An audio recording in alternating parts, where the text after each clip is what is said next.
এই হচ্ছে AGT live 24/7। ये है AGT Live 24/7। This is AGT Live 24/7।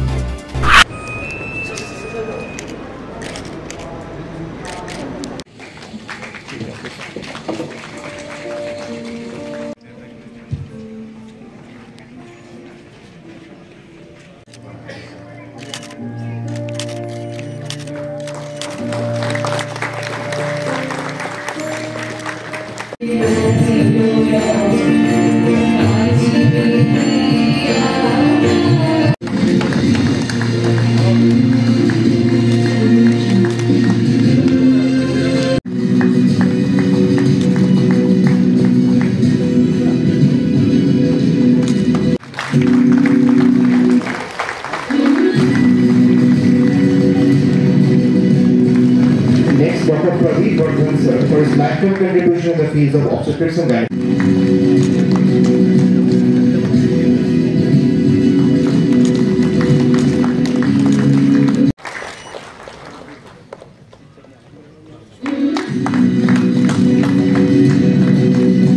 Dr. Chiranjeev Verma sir for his lifetime contribution in the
যে ধরনের ডক্টরস ডে প্রতি বছর পালন হয় এবং পাশাপাশি আমাদের সরকারও কিন্তু চেষ্টা করছে যে যারা এখানে বলা হয়েছে যে behind the mask who hills the healers. তো হিলার্স তো ঠিক আছে, আমাদেরও তো সেটা কেয়ার করতে হবে আমাদের, অর্থাৎ সরকার হিসাবে সরকারের যে ডিপার্টমেন্ট আছে সেই উপলব্ধ যেসব সুযোগ সুবিধা সেগুলো কিন্তু আমরা করছি বিভিন্ন জায়গায়।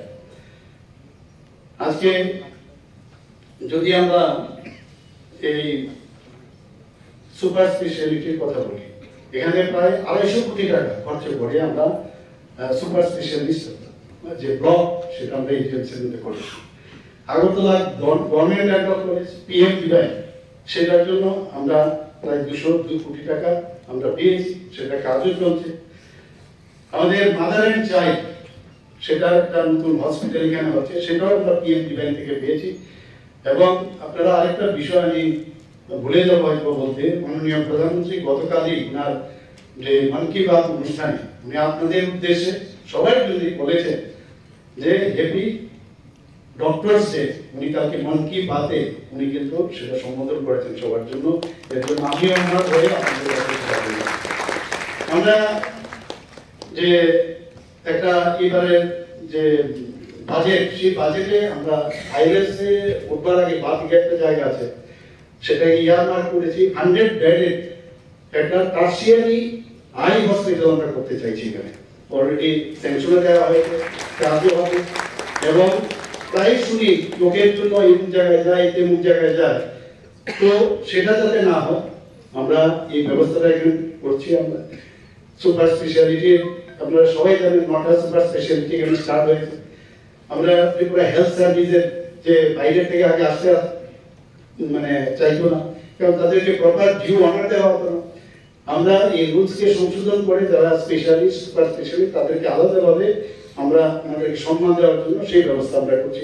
প্রচুর ছেলে মেয়ে ত্রিপুরা ট্যালেন্টের অভাব নেই, বাইরের দিকে লন্ডনে আছে, কেউ এইমসে আছে, বহু জায়গায় ভারতবর্ষে, তারা কিন্তু এখন আসতে চাইছে। সর্বপ্রথম একটা শান্তির পরিবেশ যদি না থাকে তাহলে মানুষ আসবে না।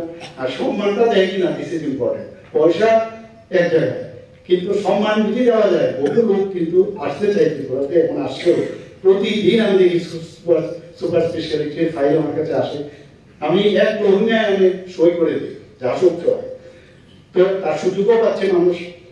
এখানে নেশামুক্তি কেন্দ্র আমাদের একটা বিরাট একটা এরিয়া, আপনারা সবাই জানেন ত্রিপুরা এখন যে নেশা নিয়ে আমরা বলেছি যে নেশামুক্ত ত্রিপুরা, প্রধানমন্ত্রীজি বলছেন নেশামুক্ত ভারত। সেই বিষয়ে আমরা প্রতিটা রাজ্য যদি করি তাহলে নেশামুক্ত ভারত হবে। তো প্রায় 122 কোটি টাকা আমরা ডোনার মিনিস্ট্রি অর্থাৎ পিএফ ডিভাই থেকে আমরা পেয়েছি। সেখানে বিশ্রামগঞ্জে আমি সেখানে ভূমি পূজনও করে এসেছি। শুধু তাই নয়, প্রতিটা ডিস্ট্রিক্টে আমরা ঠিক করেছি একটা রেট অফ 20 করোড় এই ধরনের নেশামুক্ত কেন্দ্র আমরা করব।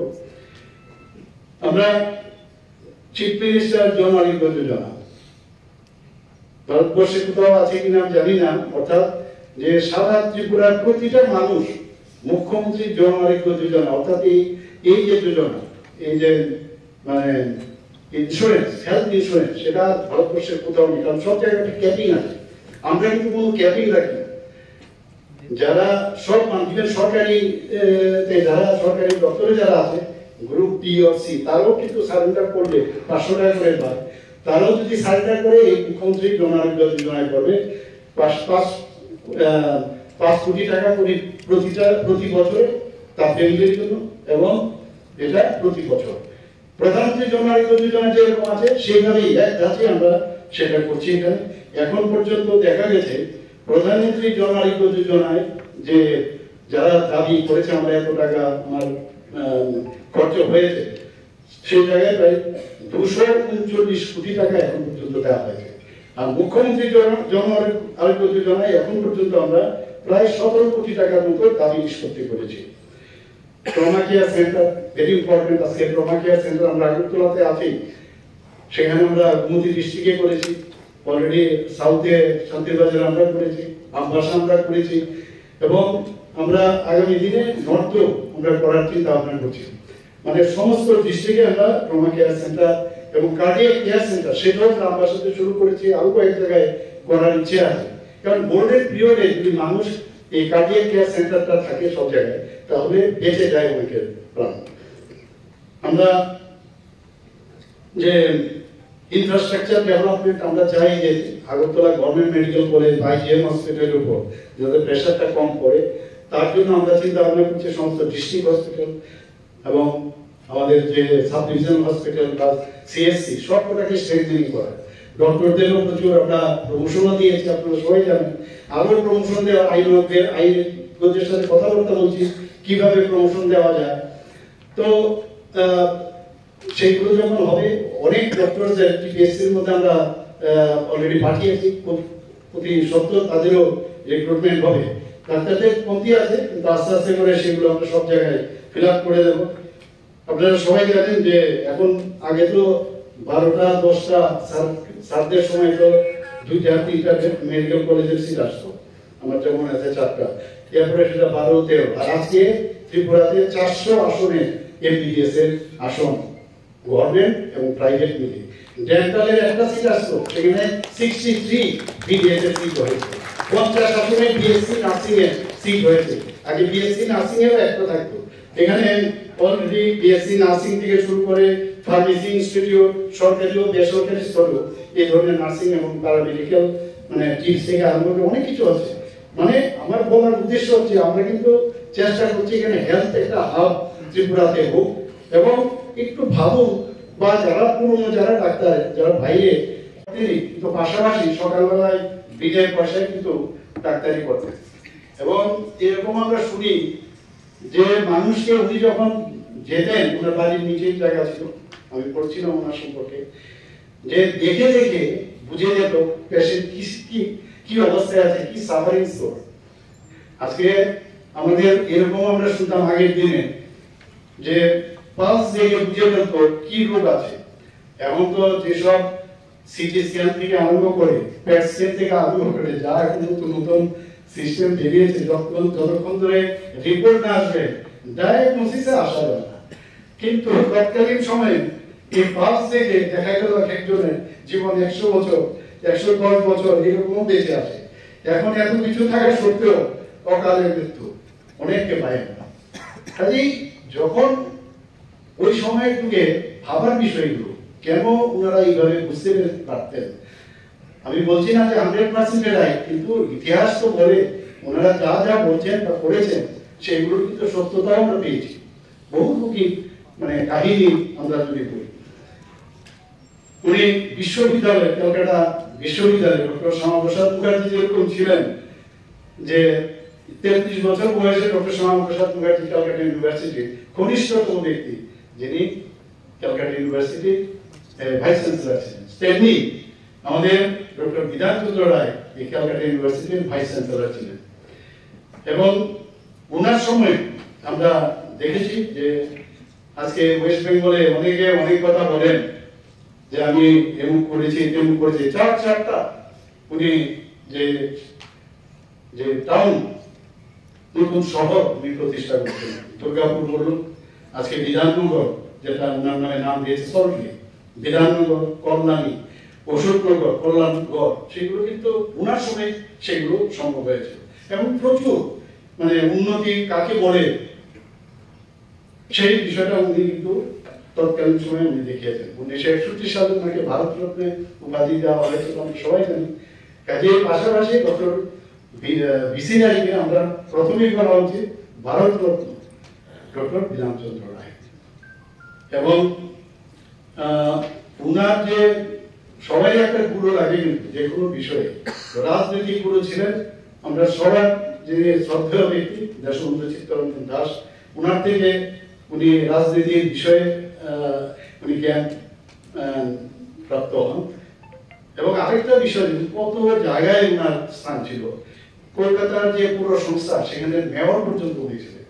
কোথায় নেই উনি, যেখানে যার অবাধ বিচরণ ছিল, যেখানে আমরা দেখি। আজকে ওয়েস্ট বেঙ্গলের দুঃখ হয়, ওয়েস্ট বেঙ্গলের বর্তমান অবস্থা দেখে কি অবস্থা এখন। মানে যে ওয়েস্ট বেঙ্গলকে আগে বলা হতো বা ক্যালকাটাকে বলা হতো what Bengal things today India things tomorrow, এখন উল্টো হয়ে গেছে।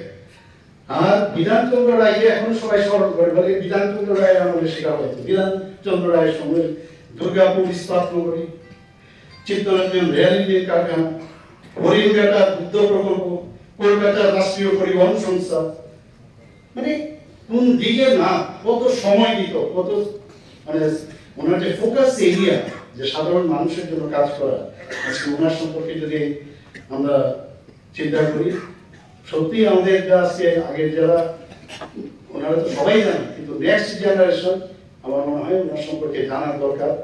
এবং এগুলো জানলে নিজেদের মধ্যে যদি ইন্সপায়ার হয় যে if he could do, why not me, why not I can also do, এগুলো তখন ভিতরে আসে। এবং সত্যজিৎ রায় পথের পাঁচালী তৎকালীন সময়ে কিন্তু প্রযোজনা ভেরি ডিফিকাল্ট ছিল। সেটা পর্যন্ত ওনার মিনিস্ট্রির সময় প্রযোজনার দায়িত্ব ওয়েস্ট বেঙ্গল গভর্নমেন্ট করেছিল। তখন আমরা একটা কাহিনী আমি আপনার কাছে বলছি। এক মহিলা অনেক দিন ধরে হেডেক, মাথার মধ্যে তার মাথা প্রচন্ড ব্যথা, বহু জায়গায় এদিক সেদিক একদম প্রান্তিক বাংলাদেশ, বাংলা, পশ্চিমবাংলার এক জায়গা থেকে অনেক ডাক্তারবাবুদের দেখিয়েছেন। এবং ওনার বায়োগ্রাফিতে সেটা লেখা যে আমি যেটা বলছিলাম, যখন রোগীরা দূর দূরান্ত থেকে আসতেন সকালবেলা, তখন সব রোগীকে দেখে সেভাবে লিখে দিতেন কি কি ওষুধ দিতে হবে। তো ওই ভদ্রমহিলা ওনার কাছে এসেছেন, তার মাথা ব্যথা কম। তো ওনাকে দেখে বললেন যে তোমার বহুদিন ধরে মাথা ব্যথা, তাই না? তো তো অবাক হয়ে গেল, বললো তোমার কপালের যে সিঁদুরটা আছে না, কালকের থেকে আর এটা পড়বে না, ভালো সিঁদুর লাগাবে এবং আমাকে জানাবে। উনি বললেন যে পরের দিনই ওনার হেডে একদম পুরো চলে গেল। তো এই হচ্ছে ডক্টর বিধানচন্দ্র রায়। মানে দূর থেকে দেখলে রুগী, আমি এখনো শুনেছি যে একবার যখন ওয়ার্ড রাউন্ড দিচ্ছেন, কোন একটা আরেকটা জায়গা থেকে হঠাৎ করে একজন কাশি দিচ্ছিল, কাশিটা আমার শুনেই বলছেন তাড়াতাড়ি অফিস প্রোগ্রাম পরীক্ষা করতে হলো, আমি শিওর ঠিকই হয়েছে। তো এই ধরনের অদ্ভুত অদ্ভুত কাহিনী, যে দায়বদ্ধতা এবং যে চিকিৎসার ভিতরে ঢুকে যাওয়া, এই যে বিষয়, এটা ভগবানের যে দান এসব ব্যক্তিদের মধ্যে আছে বলে সেটা সম্ভব হয়েছে। আমরা একটু আগে এখানে যারা যারা দপ্তর থেকে এখানে সম্মাননা দেওয়া হয়েছিল, এমন একজন নেই যাকে আমি চিনি না। মানে মোস্টলি কোনো না কোনো সময় ডাক্তার হওয়ার আগেও, ডাক্তার হওয়ার পরেও বহু লোকের সাথে আমার যে সান্নিধ্য যাকে বলে, কোনো না কোনো ভাবে ওনাদের সাথে পরিচয় হয়েছিল। এবং ওনাদের যে কীর্তি, যে ত্রিপুরার মানুষের জন্য, এখানে ডক্টর এস.বি. দত্ত স্যার এখানে উপস্থিত আছে 1962-তে, উনি বলছিলেন 1962-তে জাস্ট আমাদের কত বছর পরে দেখে খুব ভালো লাগলো যে ভগবান করুক এরকম সুস্বাস্থ্যের অধিকারী উনি হোক। নিজে অর্থোপেডিক্সের ডাক্তার, আমরা সবাই জানি যে অর্থর পরিকাঠামো যদি শরীরে ঠিক না থাকে তাহলে দূর থেকে দেখলেই মনে হবে যে অথর্ব হয়ে গেছে। কিন্তু আই এম ভেরি গ্ল্যাড, ভগবানের কাছে প্রার্থনা করি আপনি এইভাবেই থাকেন। এখানে আজকে যে মূল থিম রাখা হয়েছে, behind the mask who hills the healers, খুব গুরুত্বপূর্ণ একটা থিম রেখেছি। এখানে মাস্ক আমার মনে হয় আমরা যে মাস্ক করি, মাস্কের পেছনে ডাক্তাররা থাকে। এখন তো অন্যরাও অনেক সময় মাস্ক করে বা গাউন করি, অর্থাৎ সবই মাস্ক।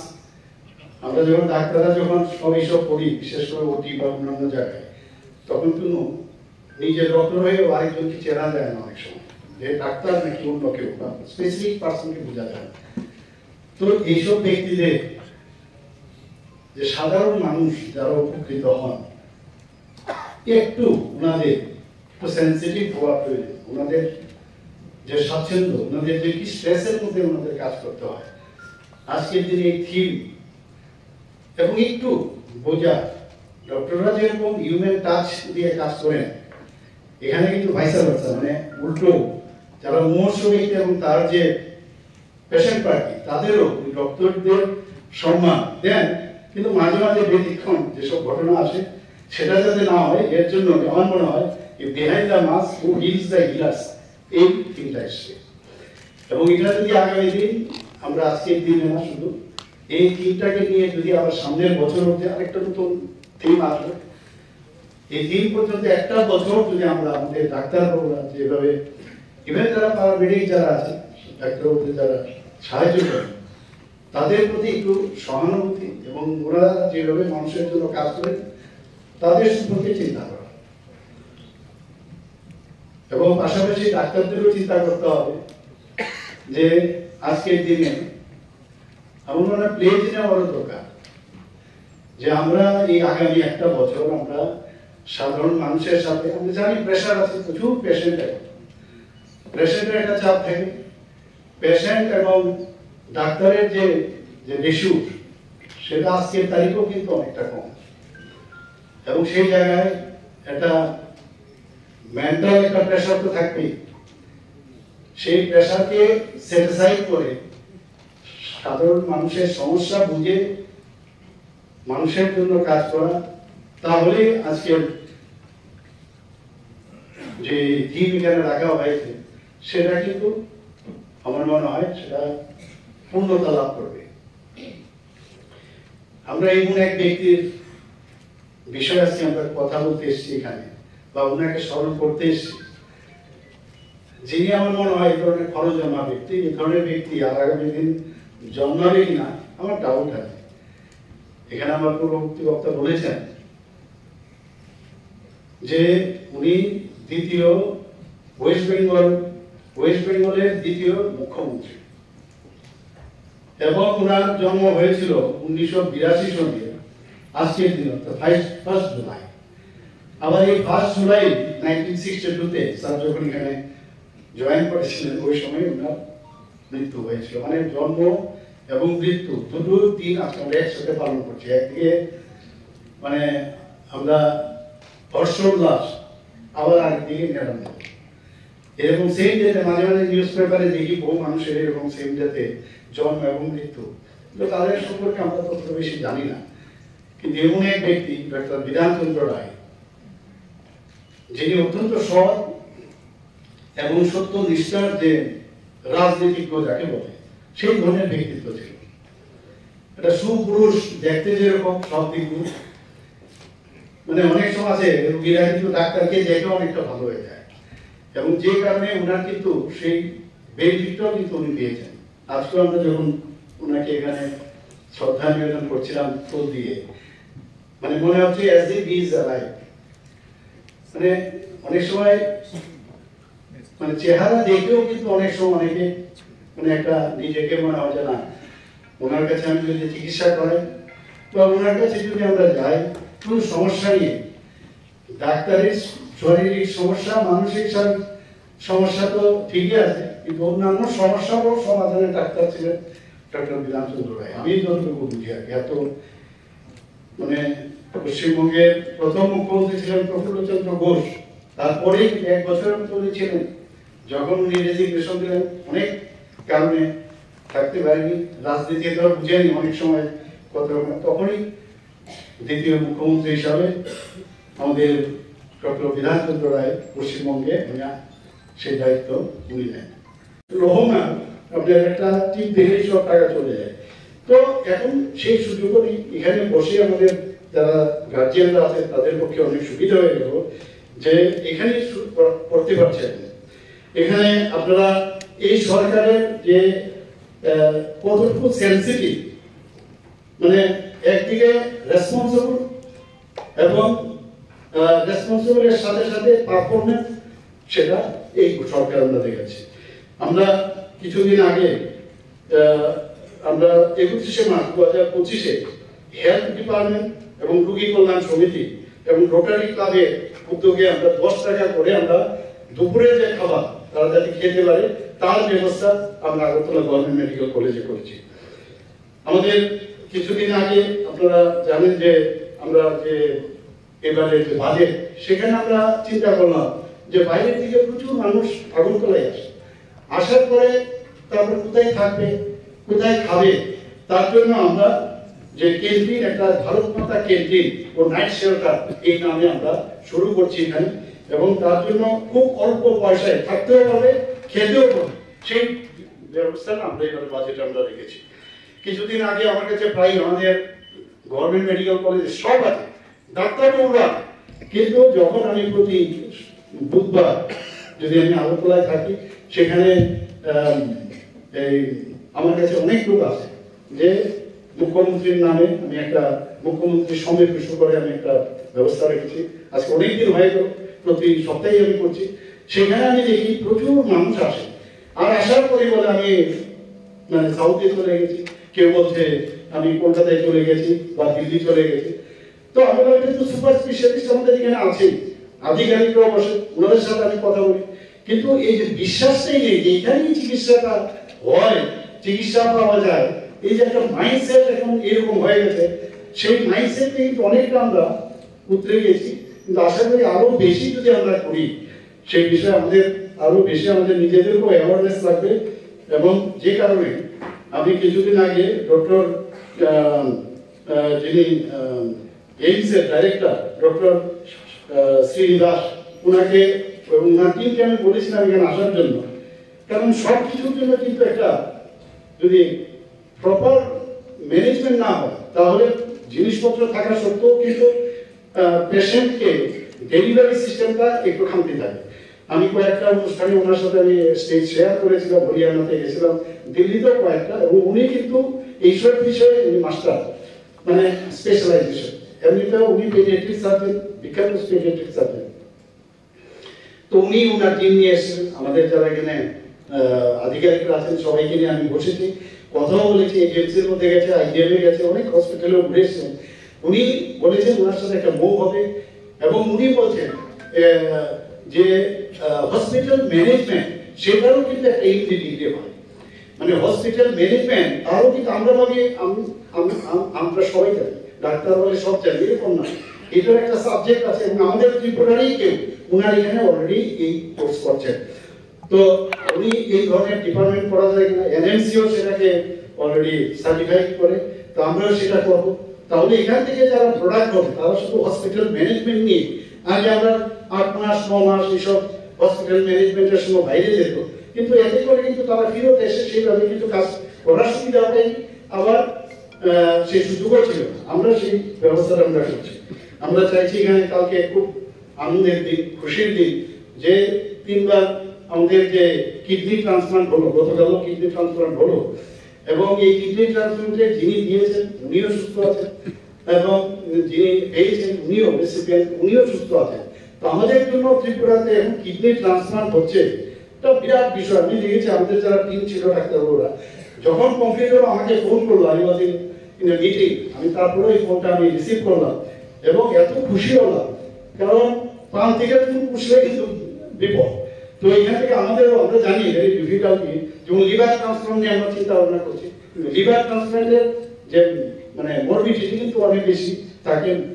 তো সেই জায়গায় আমরা চিন্তা ভাবনা করছি, মোহন ফাউন্ডেশনের সাথে আমরা কথাবার্তা বলেছি, বোন মেরো ট্রান্সপ্লান্ট কেজিএমসি যিনি ভাইস চ্যান্সেলর ম্যাডাম, ওনার সাথে কথা বলেছি, উনিও বিখ্যাত বোন মেরো ট্রান্সপ্লান্ট করেন, তো উনিও আসবেন। তো সেইভাবে আমরা চেষ্টা করছি যে ত্রিপুরার মধ্যে হেলথ সাবজেক্টটা যেন বেটার হয়, এবং ত্রিপুরাতে দেখা গেছে এখন যে এজেন্ট মানে ডাটা আমার কাছে আছে, চাইল্ড মর্টালিটি রেট কিন্তু অনেক কমে গেছে আগের থেকে, ইভেন প্রেগনেন্সিতে অনেক মারা যায়, তাদেরও জাতীয় গড়ের তুলনায় অনেক কম কিন্তু আমাদের ত্রিপুরাতে। টিউবারকুলোসিস নিয়ে মাননীয় প্রধানমন্ত্রী যে বারবার মিটিংও করেন, সেই টিউবারকুলোসিস এলিমিনেশন অফ টিউবারকুলোসিস সেটা নিয়েও আমরা আমাদের আধিকারিকরা, আমাদের যারা এই টিউবারকুলোসিস নিয়ে কাজ করছেন খুব ভালো কাজ করছেন।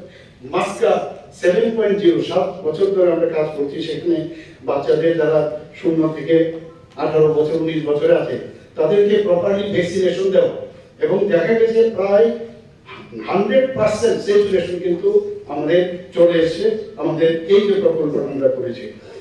এখানে আমার মনে হয় যে চিকিৎসকদের প্রতি আস্থাটা আরো বেশি আমাদের বাড়ানো উচিত, এবং আগামী দিনে আমি নিশ্চিত যে যেভাবে আমাদের রাজ্যের চিকিৎসকরা কাজ করছে মানুষকে সুস্থ রাখতে এবং জীবনকে সুরক্ষিত রাখতে, আমি আশা করি আজকের এই সুন্দর দিনে সেগুলো আমরা যারা আগে যারা চিকিৎসক ছিল আমাদের জন্য, ত্রিপুরা মানুষের জন্য কাজ করেছিল, আমরা তো ডক্টর বিসি রায়কে তো স্মরণ করছি, পাশাপাশি যারা ত্রিপুরার জন্য কাজ করে গেছে তাদেরকেও কিন্তু আমাদের আজকের দিনে প্রতি বছরই তাদের জন্য আমাদের স্মরণ করা উচিত, এবং তারা কি করেছেন ত্রিপুরার জন্য তাদেরও ইতিহাস লিখে রাখা দরকার, আদারওয়াইজ নেক্সট জেনারেশন ভুলে যাবে। আমার এটা আমার আপনাদের কাছে একটা আমার দাবি থাকে। চিকিৎসকরা আমাকে আজকে সাংবাদিকরা ওখানে যখন আমি ইনোগ্রেট করছিলাম এই যে হেলথ কাউন্সিলের 1931 খ্রিস্টাব্দে পাটনা কলেজ থেকে উনি প্রথমে বিএ, তখনকার সময় তো একটার সাথে একটা মিল পাবেন না, বিএ পাস করেছেন, কিন্তু ম্যাথমেটিক্স নিয়ে বিএ মানে বিএও পাস করে গণিত সম্মানিক সব বিএ পাস করে। পরবর্তী সময় 1906 খ্রিস্টাব্দে ক্যালকাটা মেডিকেল কলেজে তখনকার সময় এলএমএফ বা এলএমপি এই ধরনের ডিগ্রি ছিল। আমাদের এখানে বহু ডাক্তারবাবু, আজকে আপনাদের অবগতির জন্য আজকে এই বিশেষ দিন আমার খুব ভালো লাগছে।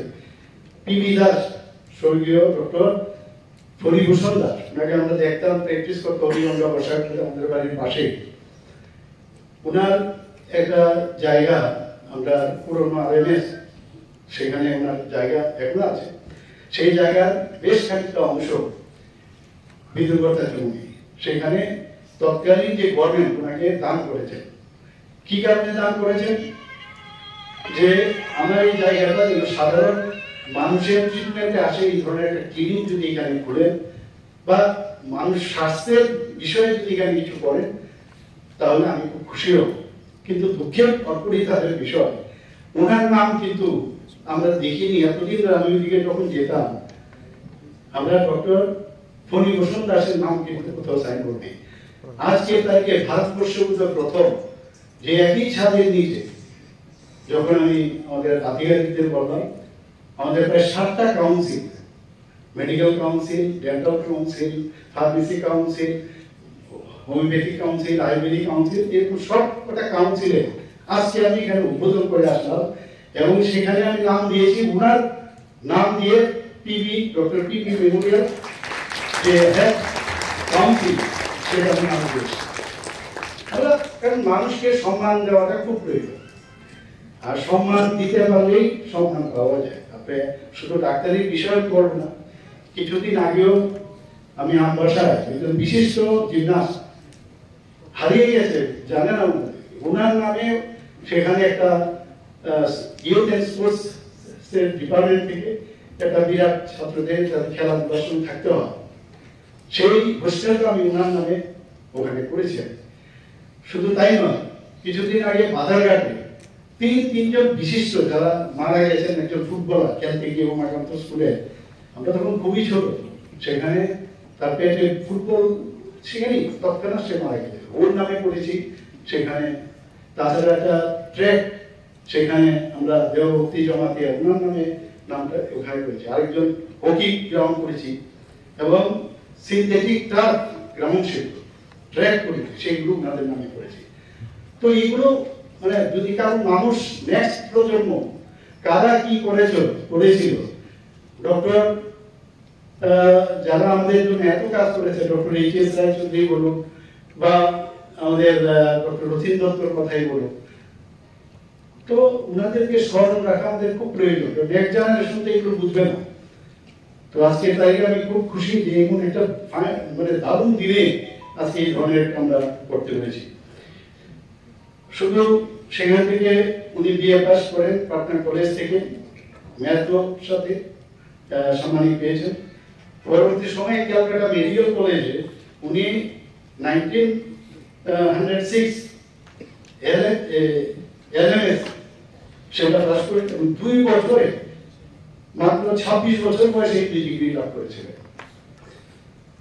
1911-তে উনি ইংল্যান্ডে যান, সেখানে MRCP এবং FRCS দুটো ডিগ্রি মাত্র 2 বছর 3 মাসে উনি সেটা অর্জন করেন এবং ওখানে আরো কলকাতায় ফিরে এসে উনি বর্তমানে যেটা নীলরতন সরকার মেডিকেল কলেজ, সেখানে উনি শিক্ষকতা করেন, চিকিৎসা পেশা শুরু করেন এবং তৎকালীন সময়ে এই যে NRS যে মেডিকেল কলেজ, তার নাম ছিল ক্যাম্পবেল মেডিকেল স্কুল। এবং কলকাতায় Chittaranjan Seva Sadan, Chittaranjan cancer institute, Victoria institution, Kamala Nehru হাসপাতাল, শুধু তাই না, আর.জি. কর মেডিকেল কলেজেও উনি সেখানেও পড়াশোনা দায়িত্ব নিয়েছিলেন। একটা সময় অবাক হয় যে একজন ব্যক্তিও কিন্তু একটা ইনস্টিটিউশন হয়, আর ডাক্তারবাবুদের তো বলে লাভই নেই। অনেকে বলে যে ডাক্তারবাবুরা নাকি পলিটিক্স জানে, তো অনেক সময় কিন্তু তৎকালীন সময়ও ছিল, এখনের সময়ে এরকম অনেকে শুনতে আমি পাই। কিন্তু ডক্টর বিধানচন্দ্র রায় প্রমাণ করেছিলেন যে পশ্চিমবঙ্গের যে উন্নতি সাধন করেছিলেন, যে কারণে ওনাকে আধুনিক যে পশ্চিমবাংলার রূপকার হিসেবে ওনাকে কিন্তু গণ্য করা হয়। রবীন্দ্র ভারতী বিশ্ববিদ্যালয়, বর্ধমান বিশ্ববিদ্যালয়, বাঁকুড়া মেডিকেল কলেজ এবং আমরা পুরুলিয়া নরেন্দ্রপুর যে স্কুলগুলো আছে, সেইগুলো কিন্তু ওনার কারণে সেই স্কুলগুলো সেখানে, বিদ্যালয়গুলো সেখানে খোলা হয়েছিল। উনি আমাদের যে জাতির পিতা মহাত্মা গান্ধীর বিশিষ্ট বন্ধু এবং ওনার চিকিৎসক ছিলেন এবং 1931 খ্রিস্টাব্দে, যেটা আমার পূর্ববর্তী বক্তা বলেছেন, উনি মানে একজন দেশের জন্য উনি কিন্তু অনেক কাজ করেছেন এবং দেশাত্মক বোধের ভাবনা চিন্তা ছিলেন এবং সেই জায়গায় উনি যে 1931 খ্রিস্টাব্দে আইন অমান্য আন্দোলন মহাত্মা গান্ধী ডাকে, সেখানে কিন্তু উনি পার্টিসিপেট করেছিলেন। তো বিশিষ্ট রাজনীতিবিদ হিসাবে ওনার পরিচয় এবং 1942 সালে কলকাতা বিশ্ববিদ্যালয়ে উনি উপাচার্য মনোনীত হন। শুধু তাই নয়, উনি 1941 সালে যে বিশ্ববিদ্যালয় কেন্দ্র, সেখান থেকে উনি বিধানসভায় উনি জিতে সে আইনসভাতে যান এবং 1948 সনে উনি মুখ্যমন্ত্রীর দায়িত্ব নেন, দ্বিতীয় মুখ্যমন্ত্রী হিসেবে উনি দায়িত্ব নেন। যে মানুষের কি সুবিধা হবে আপনার এই কাউন্সিল করাতে? আমি বললাম যে ডাক্তাররা তো মানুষকে নিয়ে চিন্তা করেন জন্মের পর থেকে মৃত্যু পর্যন্ত, তো এরা কারা? এরা তো মানুষের জন্য কাজ করছেন। তো যদি ওদের এখানে এই সুযোগ সুবিধা, কারণ আগে কি হতো যে কারণ ওরা যদি এখানে রেজিস্ট্রেশন করে তবেই প্র্যাকটিস করতে পারবে। যদি রেজিস্ট্রেশনের সুবিধা না থাকে, এফসিআই বাদ দিলে, মানে ইন্ডিয়ান মেডিকেল কাউন্সিল বাদ দিলে সবকটাই বাইরেও আমরা এখানে সবকটা কাউন্সিল করলাম। তো এখানে যখন এই রেজিস্ট্রেশন পাবে তাহলে ওকে কিন্তু মানুষের জন্য কাজ করার জন্য সুযোগ দিলাম। তো আলটিমেটলি তো মানুষের জন্য আজকে এই যে ইয়েটা হলো, ইনোভেশনটা হলো, তাদের সেই লাভটা হবে। আমার আরেকটা বিষয় যেটা আমার মনে হয় যে এরকম একটা প্ল্যাটফর্ম, এটা ভগবানেরই দেওয়া, এরকম প্ল্যাটফর্ম আমরাও ভাবি ডাক্তার হবো, কিন্তু এই ধরনের যেহেতু সুযোগ আমাদের দিয়েছে, একটু মাঝে মাঝে আমাদের চিন্তা করতে হবে যে আমি কার জন্য, এবং তাদের প্রতি দায়বদ্ধতাটা আমাদের খুবই ইম্পর্টেন্ট। আজ একটু নিজেকে ওর জায়গার মধ্যে, যে চেয়ারের মধ্যে আপনি স্টেথোস্কোপ নিয়ে বা হেলমেট নিয়ে আপনি বসে আছেন, সেখান থেকে একবার চিন্তা করবেন যে ওই স্টুলটার, আগে তো স্টুল থাকতো, এখন তো চেয়ার, সুন্দর সুন্দর জায়গা, বসার জায়গা, আর ডাক্তাররা বসতো ভাঙা হাতলের মধ্যে আমি দেখেছি, আর সিস্টাররা ওই যে আপনার পর্দা কেটে টেবিল ক্লথ বানাতো। এখন তো এই যুগ নেই, অনেক আমরা এখন স্মার্ট হয়ে গেছি, আমরা স্মার্ট সিটি এবং স্মার্ট হসপিটাল, আমরা কর্পোরেট সেক্টরে এখন চলতে চাই, মানুষও পরিষ্কার পরিচ্ছন্ন পছন্দ করে। তো আমরা সেই জায়গার মধ্যে একবার চিন্তা করবেন যে আমি যে পেশেন্টকে চিকিৎসা করছি আজকে এই দিকে বসে আছে, হয়তো বা কোনোদিন সে আমার জায়গায় বসতে পারবে, আর যারা ওই স্টুলের বা টেবিলের ওই দিকে বসছে ওদেরও চিন্তা করা উচিত যে আমি যে ডাক্তারবাবুদের আজকে দেখাচ্ছি উনি আমার ভগবানের দূত হয়ে উনি আমার চিকিৎসা করছেন, আমার শরীরটা ঠিক রাখছেন, আমার যাতে ফিজিক্যালি মেন্টালি যাতে আমি ফিট করি, তার জন্য ওনারা সারা দিন ধরে ওনারা কাজ করছেন। আমাদের এটা যে কতগুলো অ্যাচিভমেন্ট আমি জানি, এখানে আপনারা যদি শুনেন গর্বে আপনাদের বুক ফুলে উঠবে। আমি বলবো খুব খুশি হবেন আপনারা যে ত্রিপুরা এখন পর্যন্ত 3টা রেনাল যে কিডনি ট্রান্সপ্লান্ট ত্রিপুরাতে হয়েছে। ফার্স্ট টাইম এন্ডোস্কোপিক ইন্টারভেনশন, সেটা কি polypectomy and hemoclips by the gastroenterology panel. বিরাট বিষয়, আমি কিন্তু অনেকে জানি না, এই বিষয়গুলো আমরা সবাই বলা উচিত। আমার মনে আছে যে পাটনাতে আমি ছিলাম, এই ধরনের একটা সেন্টেন্স সবাই বলতো মজা করে, বলে কাম মত করো কাম কা ফিকার করো, কাম মত করো কাম কা ফিকার করো, और उसका जिक्र करो लेकिन काम मत करो। এই ধরনের ঘটনা ওর বুধ আঙ্গুল, এটা কি ফিলোসফি ভাই? না, আমরা তো আমাদের করছি, আমরা এখানে যারা ডাক্তার বলবো আসলে ওনারা চান না যে আমার কাজ আমি করেছি, মানুষ ওয়ার্ড অফ মাউথ বলতে ভালো, কিন্তু মাঝে মাঝে কিন্তু মানে বলা উচিত। মিডিয়া বন্ধুরা আছেন, আপনারা কি কি কাজ করছেন, আমি বারবার বলি যে সমস্ত কাজের পরে আপনারা একবার সাংবাদিকদের মাধ্যমে, কারণ ওনারাও একটা কিন্তু মিডিয়া যারা সমস্ত মানুষের কাছে পৌঁছান, এই খবরটি দেওয়া। ইসোফেজিয়াল রিপ্লেসমেন্ট সার্জারি, ভাবা যায় কোনদিন কোলোনিক ট্রান্সপোজিশন, আমাদের গ্যাস্ট্রোইন্টেস্টাইনাল সার্জারি ডিপার্টমেন্ট এবার আমাদের ফার্স্ট এভার এটা আমাদের আগরতলা গভর্নমেন্ট মেডিকেল কলেজে করে। After total hip replacement, total নি স্যার আছেন এখানে ফার্স্ট মানে এই ধরনের নি ট্রান্সপ্লান্ট ত্রিপুরাতে আমাদের ইজিএমসিতে হয়েছে। এন্ড এভিএসি বলা যে রিকনস্ট্রাকশন সার্জারি, সেগুলো পর্যন্ত আমাদের ইজিএমসির মধ্যে ডিপার্টমেন্ট অফ অর্থোপেডিক্স এখানে শুরু করে দিয়েছে। কার্ডিওলজি যে একটা দারুণ কাজ করেছে এখানে, transcatheter device closure of patent ductus arteriosus, একটা 22 বছরের একটা মেয়ে 2025 জুনে সেই কাজটা এখানে করেছে। এ হিউজ ব্রেইন অ্যানিউরিজম, আমরা প্রায়শই ডক্টর করন সিবিএল কেস ইত্যাদি হয় এখানে, এবং সবকটাই কয়েলিং মেথডে সেই ট্রিটমেন্টটা এখানে আমাদের এজিএমসি মধ্যে করেছে। First ever suture-less aortic tissue valve replacement was done by the Department of Cardiology, which first time in the entire northeastern region. We are very happy নিজের প্রাউড ফিল করা উচিত। ইমার্জেন্সি ডিপার্টমেন্ট আগে কোথায় কোথায় যে ইমার্জেন্সিটা আসলে মারা যেত 29% থেকে এখন যে ডেথ রেট 17%, 17% কমিয়ে নিয়ে এসছে because of cardiac arrest. A very low weight baby of only 670 grams could survive by the team of pediatric department, AGMC. শুধু তাই নয়, গভর্নমেন্ট মেডিকেল কলেজে আপনাদের একজন পেডিয়াট্রিক সার্জন আমাদের টিএমসি তো আছেন, এত ভালোভাবে কাজ করছেন ডেইলি। আমি বলি সবাই কিন্তু নিজের মাঝে মাঝে জঙ্গল মে ময়ূর নাচা কোন দেখা, হিন্দিতে খুব ভালো ডায়লগ কিন্তু আছে, জঙ্গল মে ময়ূর নাচা কোন দেখা। তো বলতে হবে যে আমি এই কাজটা করেছি, তবেই মানুষ জানবে। এবং যেভাবে এখন এখানে ত্রিপুরাতে ডাক্তারবাবুরা এবং আমাদের যারা নার্স বোনেরা আছেন, অন্যান্য যারা প্যারামেডিক্সরা আছেন, খুব ভালো কাজ করছেন। এখানে one very young child whose respiratory tract was blocked due to an accidental injection of an electric wire, but could save through an advanced bronchoscopy procedure under the ENT surgeon. তো ENT ডিপার্টমেন্ট, তো এই ধরনের একটার পর একটা কাজ আমাদের ত্রিপুরাতে হচ্ছে। আমি নিজেও জানি না স্বাস্থ্যমন্ত্রী হয়ে মাঝে মাঝে, কারণ না বললে কোথাও থেকে জানবো, বা জানার জন্য যে ধরনের মানে আমার ফোকাস থাকা দরকার, সেই ফোকাসটা আসে না। কিন্তু আজকে আসার সময় যখন আমি এগুলো দেখছিলাম করছিলাম, তখন মনে হলো কত কাজ করি। তো আজকে ডক্টরস ডে এর মধ্যে যদি এই কথাগুলো আমরা না বলি তাহলে আর কবে বলবো।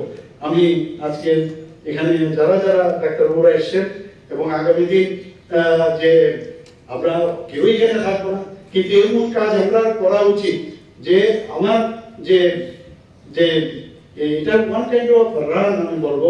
আমি নিজে একজন অ্যাথলেট ছিলাম, যে নেক্সট যে জেনারেশন আছে তাদের জন্য